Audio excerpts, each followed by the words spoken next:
এইমাত্র পাওয়া খবর, সংস্কার এখনই করতে না পারলে আর কখনোই করা যাবে না, উপদেষ্টা সাখাওয়াত।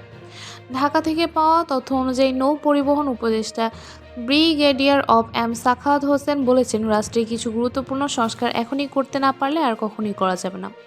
শনিবার ফার্মগেটের খামারবাড়িতে অনুষ্ঠিত জাতীয় সংলাপের এক অধিবেশনে তিনিও কথা বলেন। তিনি উল্লেখ করেন, 2007 সালের সংস্কারের কিছু চেষ্টা করেছিল, কিন্তু তা ক্ষমতাসীন দলগুলোর কারণে স্থায়ী হয়নি। সাখাওয়াত হোসেন বলেন, সংবিধানের দোহাই দিয়ে সংস্কার কার্যক্রম পিছিয়ে দিলে তা হবে জুলাই গণ অভ্যুত্থানের রক্তের দেওয়া মানুষের প্রতি অন্যায়। আমাদের 1 বছরের মধ্যেই এই কাজ শেষ করতে হবে। তিনি তরুণদের রাজনীতিতে উৎসাহিত করার উপর গুরুত্ব দিয়েছেন। নতুন রক্তের প্রয়োজন, তাদের নিরুৎসাহিত করা যাবে না। রাজনৈতিক সংস্কৃতি ও পদ্ধতির পরিবর্তন করলে নির্বাচনী আইনও পরিবর্তন হবে। তিনি বলেন, দেশের সামনে অভ্যন্তরীণ ও বৈশ্বিক চ্যালেঞ্জ অপেক্ষা করছে।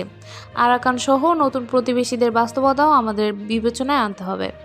এই ধরনের আরও গুরুত্বপূর্ণ আপডেট জানতে আমাদের চ্যানেল সাবস্ক্রাইব করুন। ধন্যবাদ।